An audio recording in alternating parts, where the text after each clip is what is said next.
land? Nothing. Lost. It's like part of yourself being cut off, like cutting off part of your arm, you know.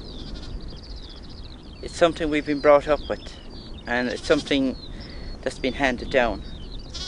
And when something is handed down, you respect it and you want to hold on to it.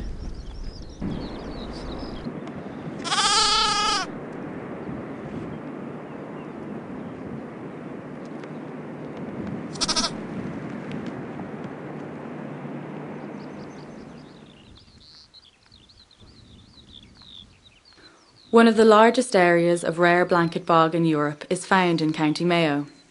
The peat bog is cut, turned and dried before it is used as fuel. People have been doing this for centuries. Hand cutting is slow and back-breaking work, which unlike commercial peat extraction, does not destroy the whole bog.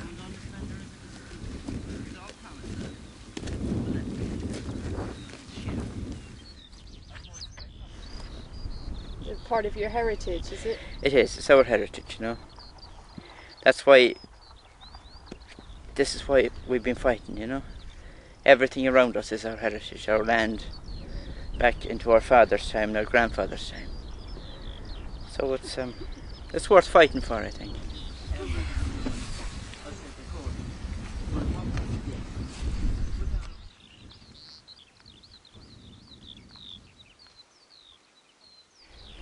You're fighting for your lives and your community and your history and your place and everything.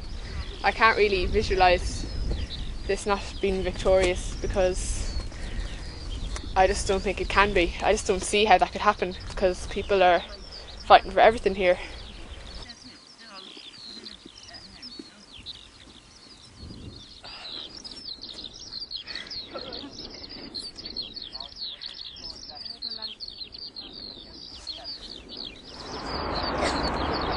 And what breaks my heart when I see the little ones,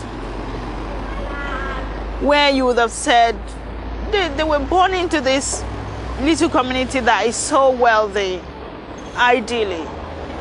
All that wealth that is being pumped away from them to somewhere else.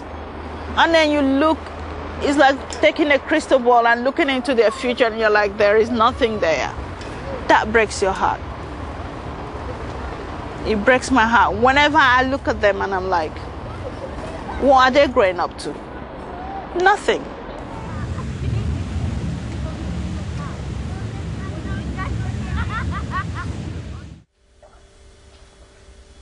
We can't sit back now. We'll keep going as long as it takes, we'll keep going. We people have given the government too much power, I think, over the years. All governments are like that. We vote these guys in who walks along the street the same as we do ourselves into a position where they have authority over us.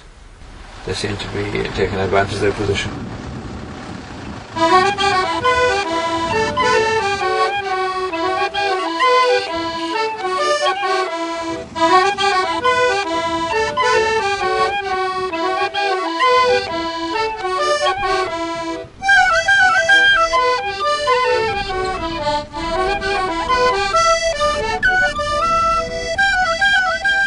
My brother, PJ, brings his trailer here every morning, and we set it up for refreshments during the day and for visitors that will come here.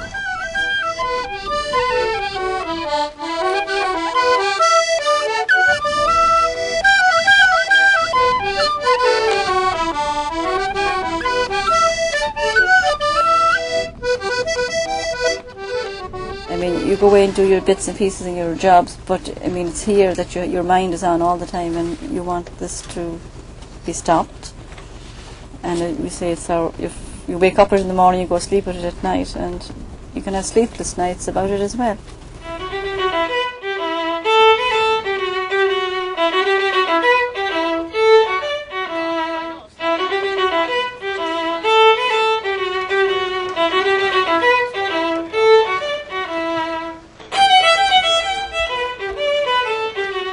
But like our main purpose here is, okay, we'll have sort of one eye on the tea and the coffee and the other eye on the gate to stop shell going into the site or stop them from working here, that the terminal won't be built here.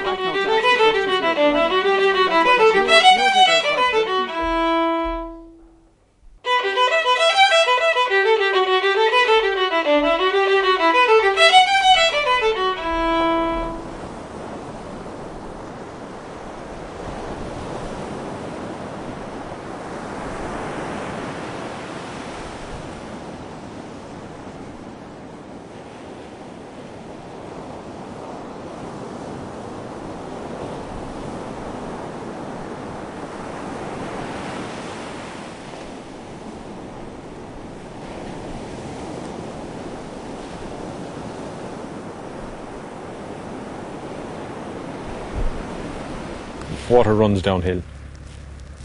That should be no mystery. All this stuff runs down through the very far end of the site and ends up in Carramore Lake, which is the drinking water supply for Erris.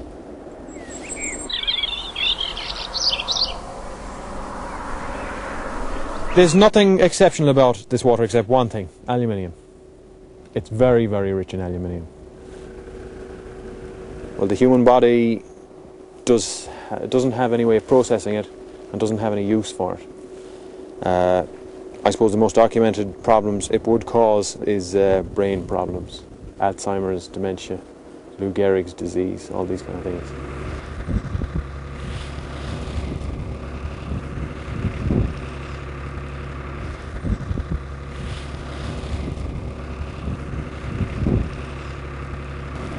This is the surface water in a concentrated form because it's left to be sitting there so long.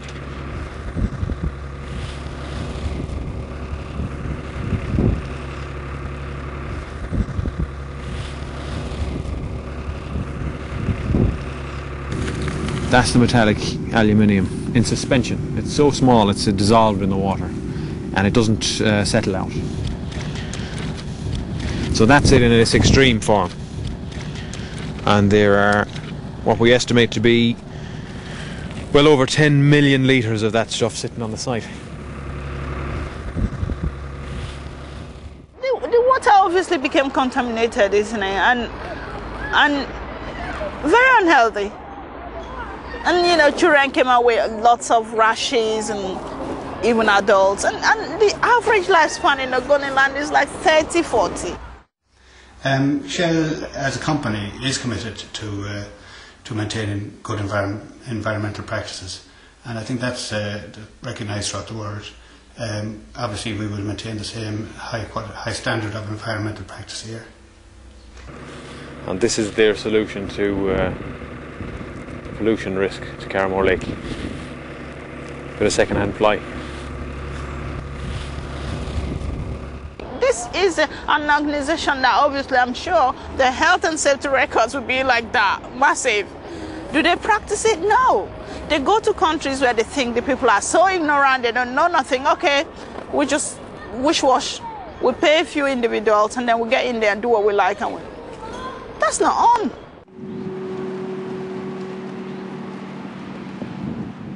In the 1650s, the English confiscated the land of many Irish Catholic landowners. They were ordered to move to Hell or to Connacht. Many people were forced to migrate to this western province where the soil was poor and the weather harsh. Survival involved hardship and hunger.